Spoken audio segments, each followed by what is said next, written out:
ایک رسول چن لیے جو اللہ کی آیتیں ان پر پڑھتے ہیں اور انہیں کتاب و حکمت کی تعلیم دیتے ہیں اور وہ ان کا تزکیہ نفس کرتے ہیں۔ اس رسول کے آنے سے پہلے سارے انسان جو ہے وہ کھلی گمراہی میں تھے۔ صدق اللہ العظیم۔ آج کا درس 11 نمبر درس اور اس میں نبوت کا 10واں سال۔ یہاں لکھنا یاد نہیں رہا، نبوت کے 10ویں سال کا نام عام الحزن کا سال بھی ہے۔ عربی زبان میں عام کہتے ہیں سال کو، اور حزن یہ کہتے ہیں غم کو، یعنی یہ سال جو ہے بڑا ہی غم والا سال ہے۔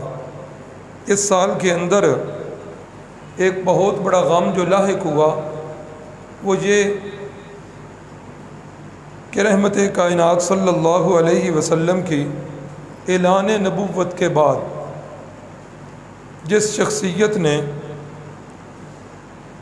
ہر لحاظ سے ہمدردی کی اور ہر جگہ پر اپنا سایہ اوپر رکھا، وہ رسول اللہ صلی اللہ علیہ وسلم کے چچا ابو طالب ہیں۔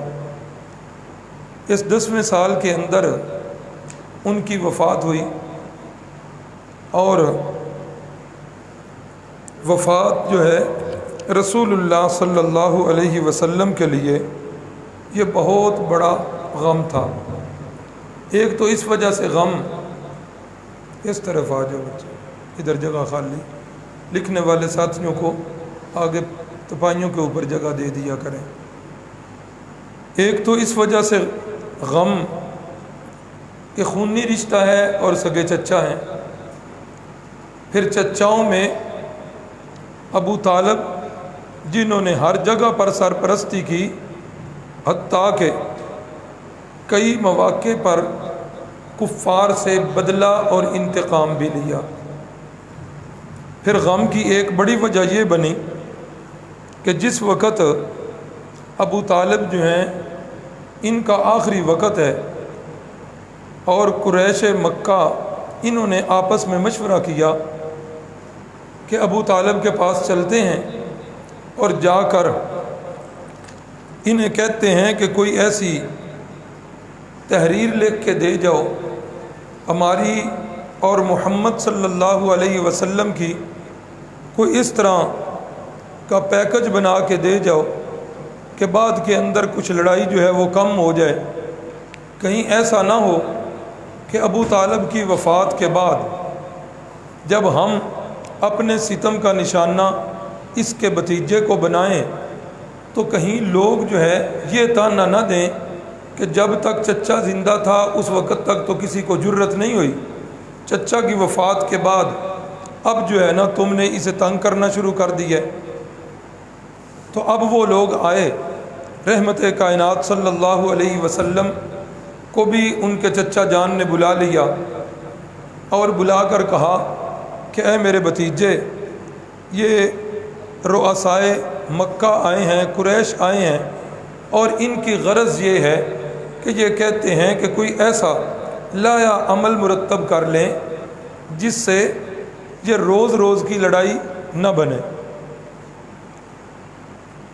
اور بھی کافی لمبی باتیں جو ہیں وہ کی۔ رسول اللہ صلی اللہ علیہ وسلم نے فرمایا چچا جان، میں ایک ایسی انہیں دعوت دیتا ہوں کہ اگر میری یہ دعوت قبول کر لیں تو پورا عرب ان کا غلام بن جائے اور پورے عجم کے اندر ان کی سرداری جو ہے وہ چلے۔ ابو جہل کہنے لگا اس سے بڑھ کر اور کیا ہو سکتا ہے؟ پھر رسول اللہ صلی اللہ علیہ وسلم سے کہنے لگا ایک بات کیا، ایسی تو 10 باتیں ہم ماننے کے لیے تیار ہیں۔ تو رسول اللہ صلی اللہ علیہ وسلم نے فرمایا میری وہی دعوت جو پہلے دن سے ہے، قولوا لا الہ الا اللہ تفلحوا، وہی 4 لفظی دعوت کا ایک جملہ کہ لا الہ الا اللہ کہہ دو، کامیاب ہو جاؤ گے، عرب تمہارے زیر نگیں ہو جائے گا، عجم کے اندر تمہاری حکومت کا سکہ چلے گا۔ جس وقت انہوں نے یہ باتیں سنی تو پھر غصے میں آ گئے۔ ایک یہ ملاقات۔ اب جس وقت بالکل آخری لمحات آئے ابو طالب کے، تو رحمت کائنات صلی اللہ علیہ وسلم کو محسوس ہوا، تو رحمت کائنات صلی اللہ علیہ وسلم چلے گئے دوبارہ چچا جی کے پاس، اور بھی باتیں ہوتی رہیں۔ تو چچا جی سے کہا کہ اے میرے چچا جان، میرے کان کے اندر ہی کلمہ پڑھ لو، اور وہ کلمہ انشاءاللہ قیامت والے دن میں رب کے حضور آپ کی سفارش کر کے جنت میں لے جاؤں۔ اب جب رسول اللہ صلی اللہ علیہ وسلم دعوت اسلام دے رہے ہیں، آخری لمحات ہیں، تو اس وقت مکے کے قریشی وہ بھی سامنے موجود ہیں، اور وہ ملامت کرنے لگے ابو طالب کو کہ ابو طالب آخری لمحات ہیں، اپنے باپ دادا کے دین کو چھوڑ کے چلے جاؤ گے، باپ دادا کے دین سے غداری کر کے چلو گے۔ رسول اللہ صلی اللہ علیہ وسلم اپنی محنت کر رہے ہیں اور وہ اپنی محنت کر رہے ہیں۔ بالآخر احادیث کی جو بڑی کتابیں ہیں صحاح ستہ، تقریباً یہ روایت اکثر کتابوں میں موجود ہے کہ جس وقت انہوں نے کہا کہ ابو طالب اپنے باپ عبد المطلب کے دین کو چھوڑ کر نہیں جانا، تو ابو طالب کے آخری الفاظ یہی تھے کہ میں اپنے باپ دادا کے دین پر ہی رہنا چاہتا ہوں۔ رسول اللہ صلی اللہ علیہ وسلم انتہائی غم زدہ ہو کر اٹھ کر چلے آئے۔ اس کی روایت کے الفاظ ہیں، تھوڑی دیر کے بعد حضرت سیدنا علی المرتضیٰ رضی اللہ تعالیٰ عنہ تشریف لائے اور آ کر کہنے لگے یا رسول اللہ ان امک الشیخ الضال قد ماتا، یا رسول اللہ آپ کے گمراہ چچا جو ہیں وہ وفات پا گئے۔ ان کا جو قرآن مجید ہے ترجمے والا تفسیر کنز الایمان 20واں پارہ، وہ بھی لکھتے ہیں کہ جس وقت رسول اللہ صلی اللہ علیہ وسلم کو انتہائی غم لاحق ہوا کہ ایک تو چچا جان کی وفات، پھر چچوں میں بھی غم گسار چچا پیدا ہوئے، تو اللہ رب العزت نے یہ آیت نازل فرما دی انک لا تہدی من احببت، اے میرے محبوب صلی اللہ علیہ وسلم آپ بھی ہدایت نہیں دے سکتے اس بندے کو جس کے ساتھ آپ بڑی محبت کرتے ہیں، ولیکن اللہ یہدی من یشاء، لیکن ہدایت اللہ دیتا ہے اور وہ جسے چاہتا ہے ہدایت دیتا ہے، وَهُوَ أَعْلَمُ بِالْمُهْتَدِينَ، اور وہ خوب جانتا ہے کہ میں نے کس کو ہدایت دینی ہے۔ ہدایت کے بارے میں یاد رکھیے، قرآن مجید کے مطالعہ سے یہ سامنے بات آتی ہے کہ ضدی بندے کو کبھی ہدایت نصیب، کبھی بھی ضدی بندے کو اللہ ہدایت نہیں دیتے۔ ہدایت ہمیشہ منیب کو ملتی ہے، جس کے دل کے اندر ہدایت کی طلب اور تڑپ ہوتی ہے، اس کو ہدایت ملتی ہے۔ ہمارے دوست بھی ہیں، شاگرد بھی ہیں، ساتھی ہیں، تو وہ کہتے ہیں کہ ہمارے ماموں جان تھے، عمرے پر جا رہے تھے، تو میں نے کہا ماموں جی آپ کے اور ہمارے مسلک کا کچھ اختلاف ہے، آپ عمرے پہ جا رہے ہیں تو جب بیت اللہ پر نظر پڑے نا تو پہلی نظر کے اندر یہ دعا کرنا اے اللہ میں راہ حق کا متلاشی ہوں، اے اللہ میں فرقوں سے بیزار ہوں، اے اللہ راہ حق کا متلاشی ہوں، اے اللہ جو تیرے نبی والی راہ ہے میری رہنمائی فرما دے اور میرا شرح صدر کر دے۔ وہ کہتے ہیں کہ جس وقت ماموں جان واپس آئے نا تو میں نے آتے ہی پوچھا ماموں جی وہ جو دعا میں نے کہی تھی وہ کی ہے؟ ماموں جی نے کہا کہ بیٹا پہلی نظر پڑتے ہی میں آخیا یا اللہ جویں دا میں لیا ہی انج دے ہی لے کے جائیں اتوں والے کسی بندے دا اثر نہ ہو۔ اب آپ اندازہ کریں یہ ہے ضد، اور ضد جو ہوتی ہے نا ضدی بندے کو اللہ ہدایت نہیں دیتے، ہدایت منیب آدمی کو ملتی ہے جس کے دل کے اندر ہدایت کی طلب اور تڑپ ہوتی ہے، اللہ تعالیٰ اس کو ہدایت دیتا ہے۔ تو فرمایا کہ اے محبوب آپ بھی ہدایت اس کو نہیں دے سکتے جس کے ساتھ آپ محبت کرتے ہیں، ہدایت اللہ کے قبضہ اختیار میں ہے اور وہ خوب جانتے ہیں کہ میں نے ہدایت کس کو دینی۔ حضرت مولانا احمد رضا خان صاحب فاضل بریلوی اس آیت کے ضمن میں یہی شان نزول جو ہے رسول اللہ صلی اللہ علیہ وسلم کے چچا جان ابو طالب کا یہ وفات والا واقعہ اس کے شان نزول میں یہی لکھتے ہیں، بلکہ اس جگہ انہوں نے کچھ اشعار بھی لکھے ہیں عربی میں جو آخری وقت میں ابو طالب کی زبان سے نکلے، شاید جن کا مفہوم یہ ہے کہ اے میرے بیٹے، میں خوب اچھی طرح جانتا ہوں، میں خوب اچھی طرح جانتا ہوں وَلَقَدْ عَلِمْتُ بِأَنَّ دِينَ مُحَمَّدٍ خَيْرٌ مِّنْ أَدْيَانِ الْبَرِيَّةِ دِينًا، اے میرے بھتیجے، تیرا دین جو ہے دنیا کے سارے دینوں سے بہتر دین ہے۔ آج اگر مجھے برادری کی ملامت کا ڈر نہ ہوتا تو میں تیرے دین کا اقرار کر کے جاتا۔ اس لیے ایک تو یہ پتہ چل گیا کہ ہدایت کس کے اختیار میں ہے؟ صرف میرے اللہ ہی کے اختیار میں ہے، اور اللہ رب العزت ہی خوب جانتے ہیں کہ میں نے ہدایت کس کو دینی ہے۔ جس وقت یہ بات نازل ہو گئی تو حضرت پاک صلی اللہ علیہ وسلم نے فرمایا کہ میں تو اب اپنے چچا جان کے لیے دعا تو کرتا رہوں گا، بخشش کی دعا کروں گا۔ اللہ رب العزت نے آیت نازل فرما دی، استغفر لہم او لا تستغفر لہم ان تستغفر لہم 70 مرہ، جن کے عقائد ٹھیک نہیں ان کے لیے دعا کرنا بخشش کی یا دعا نہ کرنا یہ برابر ہے۔ رسول اللہ صلی اللہ علیہ وسلم نے فرمایا اس آیت میں بھی اللہ نے مجھے روکا نہیں ہے بخشش کی دعا کرنے سے، میرے چاچے کے میرے اوپر بڑے احسان ہیں، میں ان کے لیے بخشش کی دعا کروں گا۔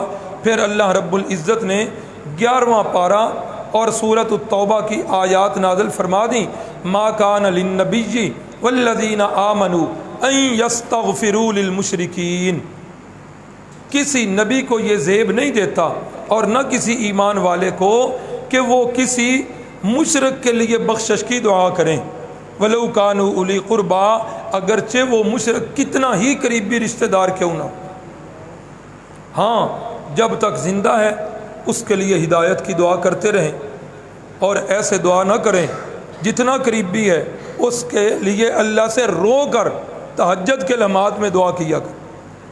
والدین کا عقیدہ شرکیہ ہے، بہن بھائیوں میں سے کسی کا عقیدہ شرکیہ ہے، تنہائی کے لمحات میں اللہ کے حضور جس طرح رسول اللہ صلی اللہ علیہ وسلم کی سنت مطہرہ تھی اس طرح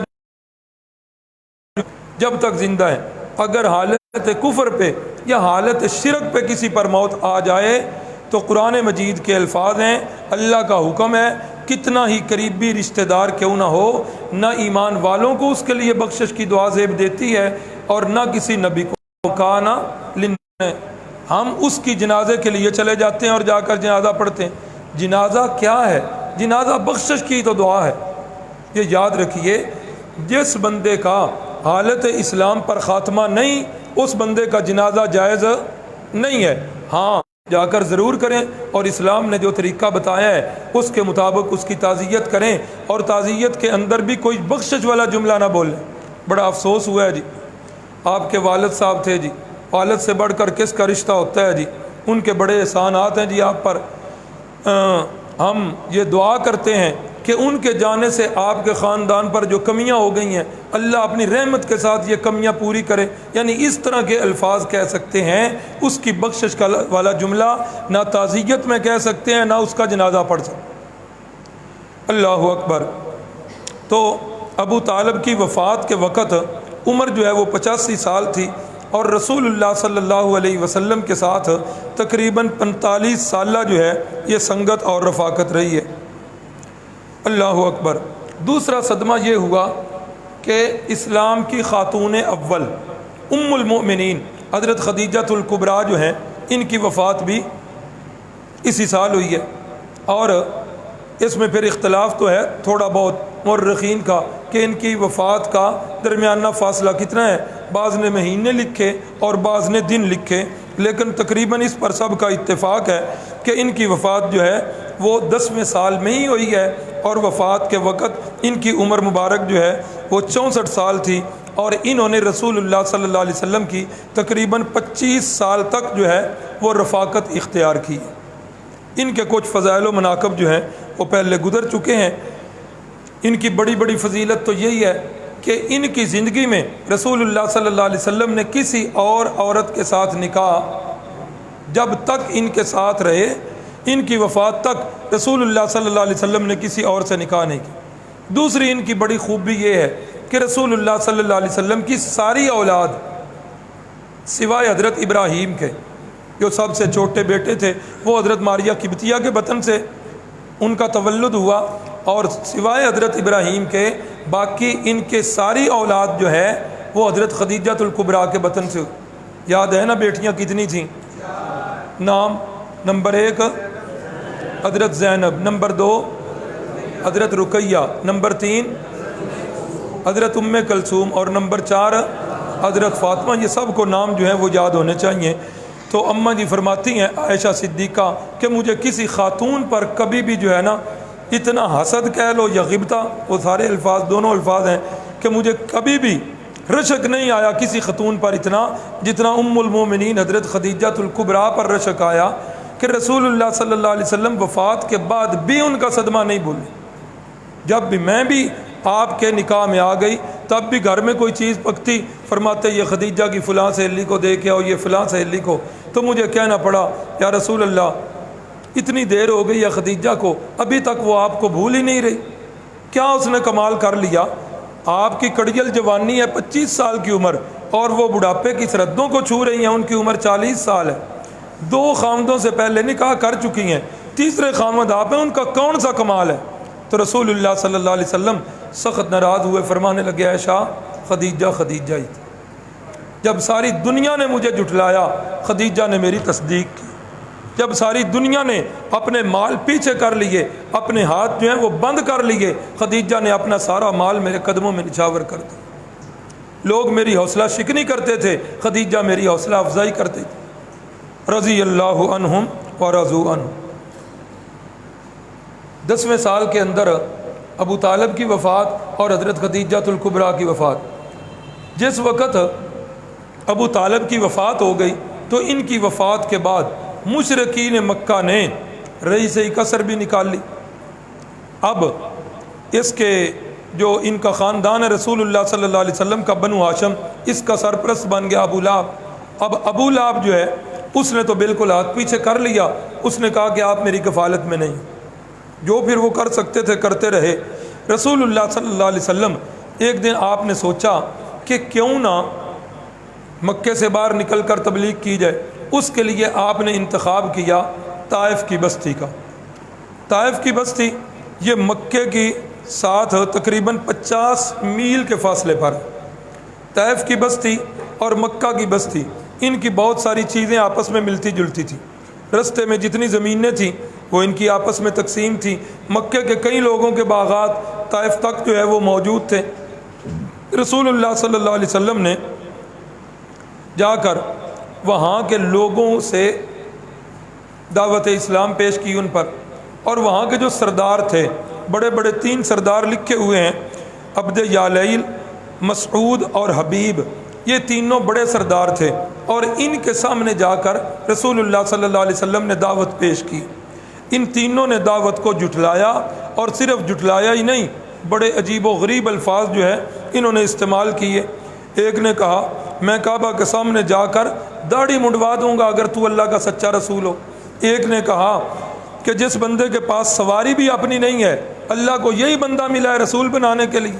یعنی اس طرح کی جلی کٹی باتیں انہوں نے کی، اور پھر اسی پر بس نہیں کی، ان ظالموں نے رسول اللہ صلی اللہ علیہ وسلم اور آپ کے ساتھ تھے آپ کے متبنہ منہ بولے بیٹے حضرت زید، ان دونوں کے پیچھے طائف کی وادی کے غنڈے اور بدماش جو ہے لگا دیے۔ رسول اللہ صلی اللہ علیہ وسلم طائف کی بستی میں ہیں تو رستے کے دونوں جانب لائنیں لگی ہوئی ہیں، جملے کس رہے ہیں، برے الفاظ استعمال کر رہے ہیں، گالیاں دے رہے ہیں۔ پھر اسی پر بس نہیں کی، پھر انہوں نے پتھر مارنے شروع کر دیے، اور پتھر مار مار کر رسول اللہ صلی اللہ علیہ وسلم کے جسم مقدس کو زخمی کرنا چاہتے ہیں۔ حضرت زید بیچارے کبھی آگے ہوتے ہیں، کبھی دائیں، کبھی بائیں، کبھی پیچھے، وہ زید ایک ہیں اور چاروں طرف سے رسول اللہ صلی اللہ علیہ وسلم پر حملہ ہو رہا ہے۔ حضرت زید کا کئی جگہ سے بیچاروں کا سر پھٹ گیا۔ جب تک وہ کرتے رہے برداشت، لیکن ظالم جو ہے وہ پھر بس نہیں کرتے۔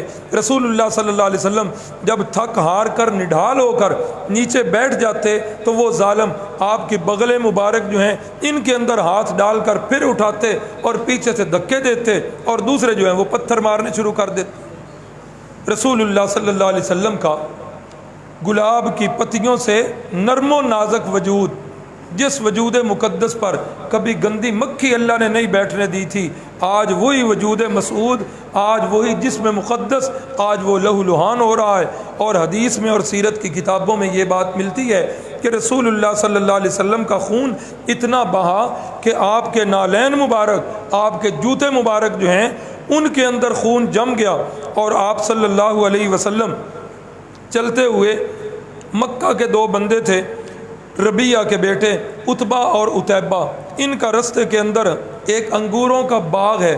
رسول اللہ صلی اللہ علیہ وسلم اس انگوروں کے باغ کے اندر جا کر پناہ لیتے ہیں، اور وہاں آپ صلی اللہ علیہ وسلم پہنچ کر ایک دعا کرتے ہیں۔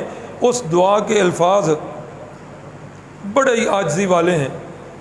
جب بھی دعا کے الفاظ وہ پڑھے جاتے ہیں، عربی زبان جو بھی کچھ کر لیں، اردو کے اندر وہ مفہوم ادا نہیں ہو سکتا۔ ہر یہ زبان جو ہے اس کا جب بھی اس کا ترجمہ کیا جائے اس کے اندر وہ جو ہے نہ چاشنی رہتی ہے نہ وہ غم رہتا ہے۔ بہرحال کچھ الفاظ مبارکہ، اللہم انی اشکو الیک ضعف قوتی، اے اللہ میں تیری طرف شکوہ کرتا ہوں کہ اے اللہ اگر میرے وجود پر اتنی سختیاں ہونی تھیں، یہ دن بھی میں نے دیکھنا تھا، تو اللہ میرے وجود کو تو نے اتنا نرم و نازک کیوں بنا دی؟ وَقِلَّةَ ہیلتی وَحَوَانِي عَلَى النَّاسِ، اے اللہ مجھے لوگوں کے سامنے اتنا ہلکا کر دیا۔ یا ارحم الراحمین، اے رحم کرنے والے، انت رب المستضعفین، اے کمزوروں کے رب، اے میرے اللہ، انت ربی الی من تکلنی، اے اللہ تو ہی تو میرا پالنے والا ہے، اے اللہ تو مجھے کس کے سپرد کر رہا ہے؟ الی بعید یجہمنی او الی عدو ملکتہ امری، اے اللہ تو مجھے کس کے سپرد کر رہا ہے؟ ایک ایسے بے درد بندے کے سپرد کر رہا ہے جو ہر لحاظ سے میرا انتقام مجھ سے لینا چاہتا ہے۔ اے اللہ تو مجھے ایک ایسے دشمن کے سپرد کر رہا ہے جس دشمن کے ہاتھ کے اندر تو میرا معاملہ دے دیا ہے۔ اے اللہ، اے کمزوروں کے رب، میں اسی بات کا شکوہ کرتا ہوں، اشکو، میں شکایت کرتا ہوں کہ اتنے ستم میرے وجود پر ڈھانے تھے تو میرا وجود جو ہے وہ تو اتنا نرم و نازک نہ بنایا۔ دعا کر کے رحمت کائنات فرماتے ہیں، اِلَّمْ یَکُنْ عَلَيَّ غَضَبٌ فَلَا أُبَالِي، اے اللہ تیری توحید کی راہ میں مجھے یہ سب کچھ برداشت ہے۔ اے اللہ اگر تو مجھ سے راضی ہے، اے اللہ اگر تو میرے اوپر ناراض نہیں ہے، فلا ابالی، مجھے ان سختیوں کی کوئی پرواہ نہیں، مجھے توحید کی خاطر اس زخمی بدن کی کوئی پرواہ نہیں۔ اے اللہ جس حال میں تو رکھے میں محمد اسی حال میں رہوں گا۔ اے اللہ اگر تو ہنسانا چاہے میں ہنس لوں گا، اگر تو رلانا چاہے اے اللہ میں رو لوں گا۔ اے اللہ اگر تو 3 دن تک میرے گھر میں فاقہ کروانا چاہے، اللہ میں ان ساری چیزوں کو تیری توحید کی خاطر میں برداشت کر۔ حضرت پاک صلی اللہ علیہ وسلم سے اماں جی فرماتی ہیں کہ احد کا میدان جو ہے جس وقت عارضی طور میں شکست ہوئی، وہ بھی دن بڑا ہی سخت دن تھا۔ رحمت کائنات صلی اللہ علیہ وسلم کے دندان مبارک شہید ہو گئے،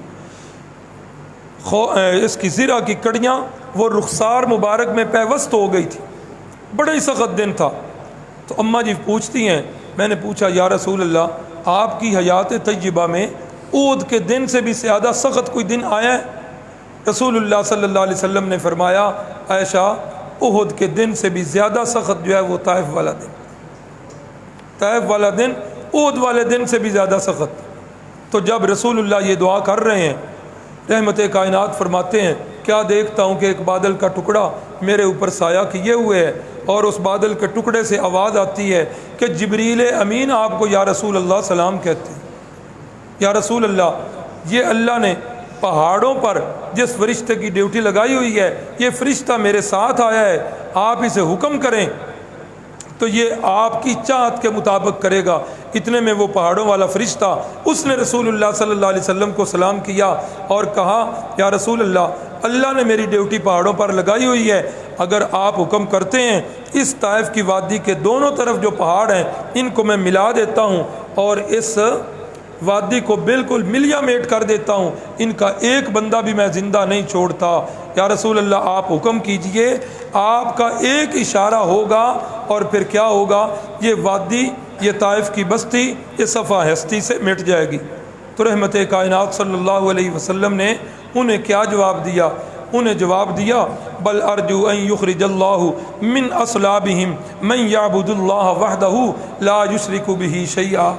آج انہوں نے مجھے نہیں ماننا، اللہ کے حضور دعا کر رہے ہیں، اے اللہ تو انہیں ہدایت دے دے، اے اللہ یہ میرے مقام کو نہیں پہچانتے، اے اللہ میں امید کرتا ہوں اگر آج یہ مسلمان نہیں ہو رہے، اگر آج انہوں نے میری دعوت پر لبیک نہیں کہا، تو بلکہ اے اللہ میں تجھ سے امید کرتا ہوں ان یخرج اللہ من اصلابہم، اے اللہ تو ان کی اولاد سے ایسے افراد پیدا کرے گا من یعبد اللہ وحدہ، اے اللہ جو تجھ اکیلے کی عبادت کریں، لا یشرک بہ شیئا، تیری عبادت کے اندر کسی کو شریک نہیں کریں۔ رسول اللہ صلی اللہ علیہ وسلم کی اس دعائے مبارکہ کا کتنا اثر ہوا، سیرت کی کتابوں میں یہ یہاں تک کی ہے،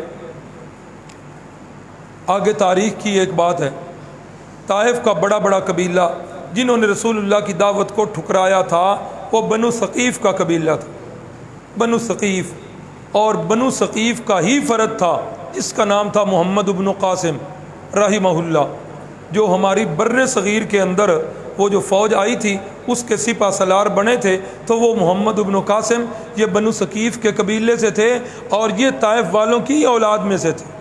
رسول اللہ صلی اللہ علیہ وسلم کی یہ دعا ایسے قبول ہوئی۔ اللہ اکبر، اللہ اکبر۔ رحمت کائنات صلی اللہ علیہ وسلم جس وقت باغ کے اندر یہ دعائیں کر رہے ہیں، اتنے میں یہ عتبہ اور عتیبہ جو تھے مکے کے ہی لیکن باغات ان کے ادھر تھے، انہوں نے جب رسول اللہ صلی اللہ علیہ وسلم کی حالت دیکھی، اتنی قابل رحم حالت ہے کہ باوجود اس کے کہ وہ دشمن ہیں لیکن نہ دیکھ سکے۔ ان کا ایک نصرانی عیسائی غلام تھا جس کا نام اداس تھا، اس اداس کو انگوروں کے خوشے دیے اور کہا کہ اس بندے کے پاس لے جاؤ، ہے تو یہ ہمارا ہی لیکن کیا کریں، یہ اپنے باپ دادا کے دین کو چھوڑ چکا ہے، اس کی حالت ایسی ہے اپنا قومی بھائی، جاؤ جا کے اس کو پیش کر کے آؤ، اس کی اسے اشد ضرورت ہے۔ اب جس وقت غلام اداس جو ہے وہ لے کے آئے انگور، تو رسول اللہ صلی اللہ علیہ وسلم نے پڑھا بسم اللہ الرحمن الرحیم۔ اداس کہنے لگے یہ بسم اللہ کون سی پڑھ رہے ہیں، یہاں اس علاقے میں تو یہ بسم اللہ نہیں چلتی، یہاں تو پڑھنے والے پڑھتے ہیں بسم اللہ والعزیٰ، لات اور عزیٰ کے نام کو لے کر جو ہے اپنے کام کو شروع کرتے ہیں۔ اور یہ ہمارے دور تک یہ آج کل بھی چل رہا ہے، جہاں جہالت۔ والد صاحب اللہ تعالیٰ غریق رحمت کرے، جب پڑھا کرتے تھے گھر سے بھاگ کر انہوں نے قرآن مجید کی تعلیم حاصل کی، دادا جان جو ہے وہ ان پر ناراض رہے، اسی وجہ سے ناراض ہو گئے کہ ہم نے جو ہے نا اب اس مولویوں والے شعبے میں کیوں جانا ہے، ہمیں جو ہے شریک تن نہ دیں گے، وہ ایک لمبی داستان ہے۔ لیکن والد صاحب کہتے ہیں جب بھی گندم کی کٹائی کا موسم آتا میں اپنے والد کے پاس چلا جاتا، باوجود اس کے کہ وہ مجھ سے ناراض ہوتے میں ان کے سارے کام جو ہے وہ کیا کرتا۔ تو والد صاحب بتایا کرتے تھے کہ جب وہ درانتی والی گندم کی کٹائی ہوتی تو جس وقت ہم کاٹنا شروع کرتے تھے تو اس وقت ہم یہ پڑھا کرتے تھے یا پیر استاد، وہ اسی زمانہ جاہلیت کی جھلکیاں آ رہی، حالانکہ میرے محبوب نے فرمایا کل امر ذی بال لم یبدأ فیہ بسم اللہ فہو اقطع، فرمایا ہر وہ کام شان والا، ہر وہ جائز کام جس کی ابتدا بسم اللہ سے نہ کی جائے وہ کام جو ہے اس کے اندر برکت نہیں۔ تو رحمت کائنات نے جب بسم اللہ پڑھ کے انگور شروع کیے، اس نے کہا ہیں یہ بسم اللہ اس علاقے میں تو نہیں پڑھی جاتی۔ آپ نے فرمایا تم کون ہو؟ کہا میں عیسائی ہوں۔ کس علاقے سے ہو؟ نینوا بستی ہے جی میری۔ اچھا نینوا بستی، وہ یونس علیہ السلام والی بستی؟ او ہو، حضرت یونس علیہ السلام کا نام سنا اس کی تو آنکھیں چار۔ کہا آپ یونس علیہ السلام کو کیسے جانتے ہیں؟ فرمایا وہ میرے بھائی ہیں، وہ بھی اللہ کے نبی تھے، میں بھی اللہ کا نبی ہوں۔ فرمایا اس نے پوچھا آپ کی دعوت کیا ہے؟ فرمایا میری دعوت بھی وہی ہے جو حضرت یونس کی دعوت تھی، لا الہ الا اللہ تفلحو، ساری مخلوق سے رشتے توڑ کر ایک مالک سے رشتے جوڑنے والے بن جاؤ، دنیا جہان میں کامیاب ہو جاؤ۔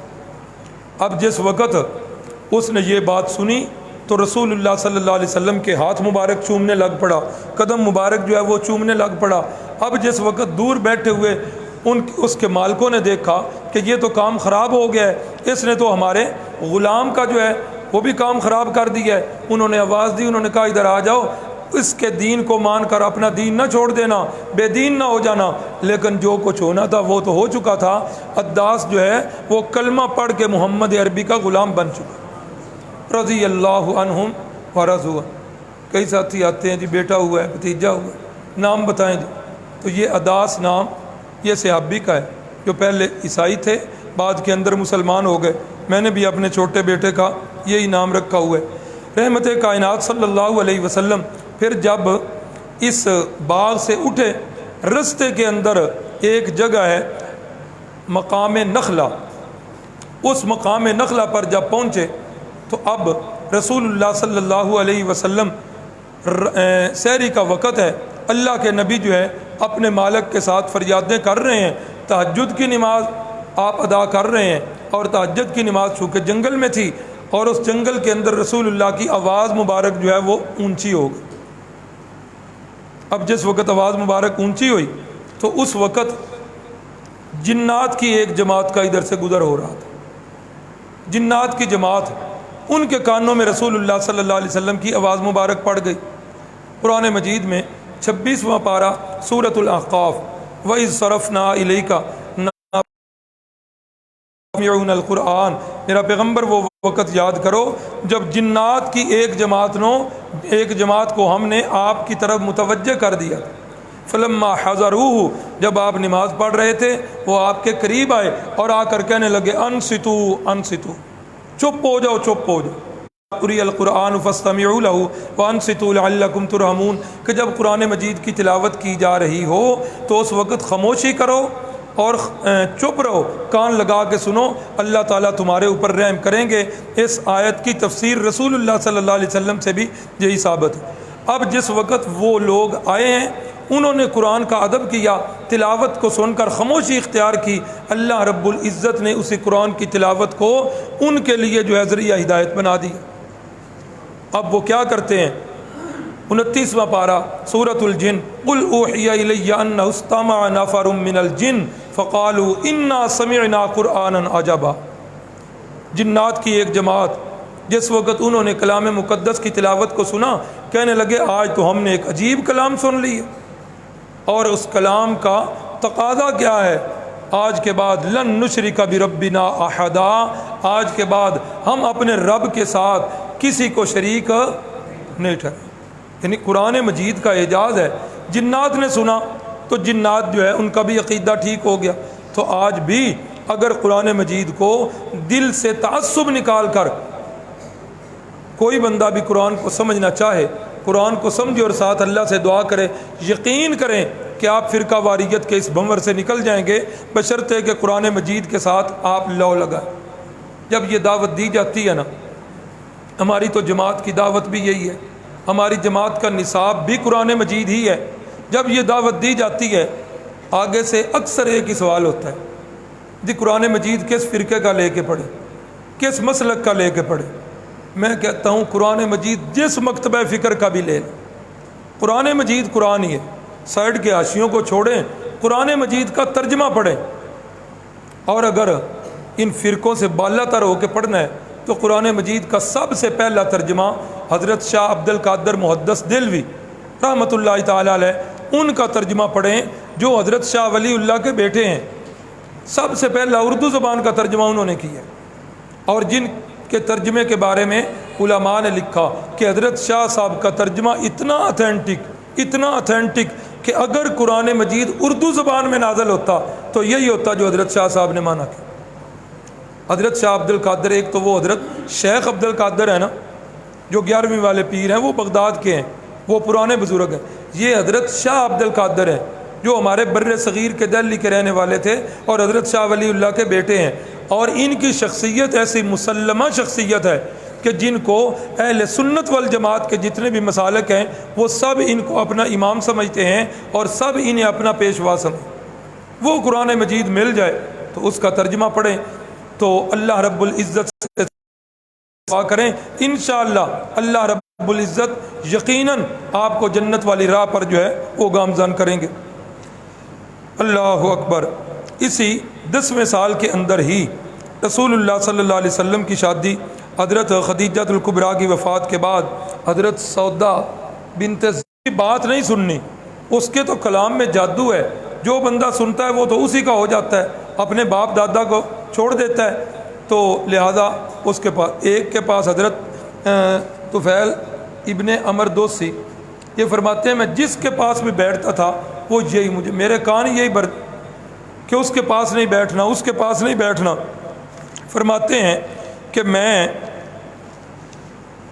دوسرا یا تیسرا دن تھا، بیت اللہ میں جانے لگا تو میں نے اپنے کانوں کے اندر روئی ٹھوس لی کہ کہیں اس کی آواز جو ہے میرے کانوں میں نہ چلی جائے۔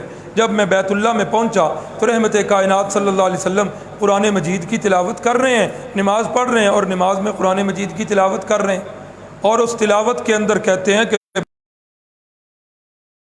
کہ میں نے اپنی روئی نکال دی۔ جب تلاوت سنی تو میں نے کہا یار بڑے عجیب آدمی ہو، تم اتنے معتبر بندے ہو، شعراء کے کلام تم نے سنے ہیں، تم نے بڑے بڑے شاعر سنے ہیں، یہ نہ شاعر کا کلام ہے نہ کسی پاگل دیوانے مجنوں کا کلام ہے، یہ کلام کوئی انسانی کلام ہے۔ آپ کی تلاوت مبارک کو اپنے کانوں سے سنا، تو اب آپ مجھے بتائیے کہ آپ کون سا دین لے کے آئے ہیں۔ رسول اللہ صلی اللہ علیہ وسلم نے دعوت اسلام پیش کی، حضرت نے اس دعوت کو قبول کر لیا اور حضرت حلقہ بگوش اسلام ہو گئے۔ حضرت طفیل ابن عمر دوسی جس وقت یہ واپس جانے لگے نا اپنے قبیلے کی طرف، تو انہوں نے کہا یا رسول اللہ قبیلے والے لوگ میری بڑی عزت کرتے ہیں، مجھے امید ہے کہ وہ میری بات مان لیں گے، لیکن آپ ایسا کریں مجھے کوئی نشانی دے دیں جو ان کے لیے واقعی ہدایت کا ذریعہ بنے۔ رسول اللہ صلی اللہ علیہ وسلم نے دعا فرمائی، اللہ رب العزت نے ان کے پیشانی کے اندر ایک نور والی لائٹ جو ہے وہ روشن کر دی کہ جاؤ یہ میری اللہ کی طرف سے نشانی ہے۔ کہنے لگے یا رسول اللہ اس نور کی والی لائٹ کی جگہ اگر بدل جائے تو زیادہ مناسب ہے، ایسا نہ ہو کہ قبیلے والے سمجھیں کہ یہ کوئی بیماری لگ گئی ہے اس کو۔ تو رسول اللہ صلی اللہ علیہ وسلم نے دعا فرمائی اور وہ نور جو ہے ان کی لاٹھی کے اندر منتقل ہو گیا۔ جس وقت اپنی قوم میں جاتے ہیں تو چونکہ عمرہ کر کے گئے اور یہ ہے رسم ایک چلی آ رہی ہے، جب کوئی عمرہ کر کے آتا ہے اس کو ملنے آتے ہیں، والد آئے ملنے کے لیے تو انہوں نے والد سے کہا ابا جی بس آج کے بعد میری اور آپ کی آخری ملاقات، اس کے بعد شاید ملاقات نہ ہو۔ بیٹے ہوا کیا ہے؟ کہا ابا جی میں نبی آخر الزمان کے ہاتھ پر بیعت کر کے آ چکا ہوں، اب میرے اور آپ کے رستے جو ہیں جدا جدا ہیں۔ انہوں نے کہا بیٹے ایک چیز کو آپ نے بہتر سمجھا ہے تو ہمیں اس سے معروم کیوں کرتے ہو، ہمیں بھی تو آپ دعوت دو۔ تو انہوں نے اپنے والد کو دعوت دی، وہ بھی مسلمان ہو۔ بیوی پاس آئی، انہوں نے کہا تیرا میرا تو رشتہ ہی ختم ہو چکا ہے، میرا تیرا رشتہ ختم ہے، اپنے میکے گھر جا سکتی۔ انہوں نے کہا کیوں؟ کہا اس لیے کہ میں توحید والی راہ اپنا چکا ہوں اور تیرا راہ جو ہے وہ شرک والی راہ ہے، اس لیے میرا تیرا رشتہ ختم ہو چکا۔ یہاں وہ بات یاد آ گئی، ملتان میں غالباً خیر المدارس کا سالانہ پروگرام تھا، حضرت شیخ القرآن مولانا غلام اللہ خان صاحب بھی گئے۔ حضرت امیر شریعت سید عطا اللہ شاہ صاحب بخاری بیماری کے باعث اس پروگرام میں شریک نہ ہوئے۔ اب جس وقت حضرت شیخ القرآن صاحب بیمار پرسی کے لیے صبح تشریف لائے حضرت امیر شریعت کے پاس، تو حضرت امیر شریعت پوچھنے لگے کہ شیخ صاحب رات آپ نے حضرت شاہ عبد القادر والا حاشیہ پڑھ کے تو نہیں سنایا لا تنکحوا المشرکات حتی یؤمن والا؟ تو شیخ صاحب فرمانے لگے کیوں کیا ہوا ہے؟ شاہ جی فرمانے لگے نہیں پہلے بتائیں۔ فرمایا ہاں وہ حاشیہ میں نے پڑھ کے سنایا ہے، پہلے وہ حاشیہ سن لیجئے پھر جو ہے نا میں بتاتا ہوں کہ آگے بات کیا ہوئی۔ یہ قرآن مجید کی دوسرے پارے کی آیت ہے، لا تنکحوا المشرکات حتی یؤمن، اے ایمان والو کسی مشرکہ شرک والی عورت کے ساتھ نکاح نہ کرو جب تک وہ ایمان نہ لے۔ لا تنکحوا المشرکات ولا امۃ مؤمنۃ خیر من مشرکہ، ایمان والی لونڈی وہ مشرکہ عورت سے بہتر ہے، ولو اعجبتکم، اگرچہ مشرکہ عورت کا حسن و جمال، اس کا حسب نسب اور اس کی دولت تمہیں تعجب میں ڈال دے، پھر بھی ایمان والی لونڈی اس سے بہتر۔ آگے لا تنکحوا المشرکین حتی یؤمنوا، اوے مومن مردو نا، لا تنکحوا المشرکین، مومنہ عورتوں کسی مشرک مرد سے نکاح نہ کرو۔ شرک بھائیو قرآن مجید کے الفاظ ہیں، ان الشرک لظلم عظیم، سارے گناہوں سے بڑا گناہ، اکبر الکبائر گناہ وہ کیا ہے؟ شرک۔ رسول اللہ صلی اللہ علیہ وسلم نے فرمایا من مات لا یشرک باللہ شیئا دخل الجنہ، فرمایا کہ جس بندے کی موت اس حالت پہ آئی ہو کہ اللہ کی ذات میں یا اللہ کی مخصوص صفات میں اس نے کسی کو شریک نہیں ٹھہرایا، فرمایا ایک دن آئے گا کہ وہ بندہ ضرور جنت کے اندر داخل ہو جائے، اور فرمایا کہ میری شفاعت کا مستحق بھی وہی بندہ بنے گا، من مات لا یشرک باللہ شیئا، جس کی موت جو ہے شرک پر نہیں آئی ہوگی میری شفاعت کا بھی مستحق وہی ہو۔ اب اس آیت کے ضمن میں حضرت شاہ عبد القادر، یہ وہی ہیں جن کا بھی میں نے تعارف کروایا، حضرت شاہ عبد القادر لکھتے ہیں اس آیت کے آنے سے پہلے مشرک اور مسلمان کا رشتہ ناتا جاری تھا، اس آیت کے بعد مسلمان اور مشرک کا رشتہ ناتا حرام ٹھہرا۔ آگے فرماتے ہیں شرک کیا ہے؟ شرک یہ ہے کہ اللہ کی صفت کسی اور میں جانے، مثلا کسی کو سمجھے کہ اس کو میری ہر بات معلوم ہے، یہ حضرت شاہ صاحب لکھ رہے ہیں جن کی شخصیت مسلمہ، کہ اللہ کے علاوہ کسی ہستی کو یہ سمجھے کہ وہ میری ہر بات کو جانتے ہیں، یہ لفظ بلفظ ان کا حاشیہ پڑھ رہا ہوں، یا وہ ہستی جو چاہے کر سکتی ہے، یا ہمارا بھلا اور برا اس کے اختیار میں ہے، یا اس ہستی کی اللہ کی تعظیم کسی اور پر خرچ کرے، مثلا کسی کو سجدہ کرے اور اس سے حاجات طلب کرے، اس کو مختار جان کر یہ شرک ہے۔ کتنی باتیں شاہ صاحب لکھ رہے ہیں، بڑی اہم بات ہے۔ نمبر ایک، اللہ کی صفت کسی اور میں جانے، آگے مثال دیتے ہیں، کسی کو سمجھے کہ اس کو ہر بات معلوم ہے، عالم الغیب والشہادہ، یہ کون ہے؟ صرف اللہ ہے۔ پیغمبر رسول اللہ کی بھی بات نہیں کر رہے، عام نبی، یہ بات شاید پہلے گزری ہے، سچے نبی کی پہچان یہ ہوتی ہے کہ دنیا میں سچے نبی کا کوئی استاد نہیں ہوتا۔ انبیاء کے استاد کون ہیں؟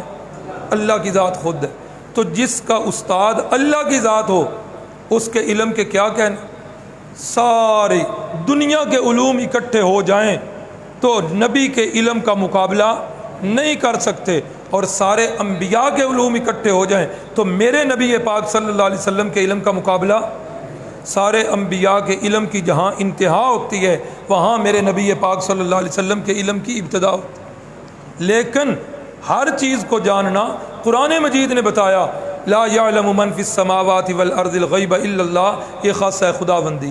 تو حضرت شاہ صاحب لکھتے ہیں کہ کسی کو سمجھے کہ اسے ہر بات معلوم ہے، یا وہ جو چاہے کر سکتا ہے، یا ہمارا بھلا اور برا اس کے اختیار میں ہے، یا اللہ کی تعظیم کسی اور پر خرچ کرے، مثلا کسی کو سجدہ کرے اور اس سے حاجات طلب کرے، اس کو مختار جان کر یہ شرک ہے۔ یہ حضرت شیخ القرآن صاحب نے رات حاشیہ پڑھا، شاہ صاحب نے فرمایا ہوا یہ کہ میرا خادم جو ہے نا نور محمد، رات وہ پروگرام سن کے آیا، اب اس نے آتے ہی اس کی بیوی اہلیہ، وہ بیچاری سوئی ہوئی تھی، گھریلو عورت ہے، اس نے آتے ہی اس کو جگایا، کرمالیے اٹھ مینوں اپنا عقیدہ دس کہ تیرا عقیدہ کی۔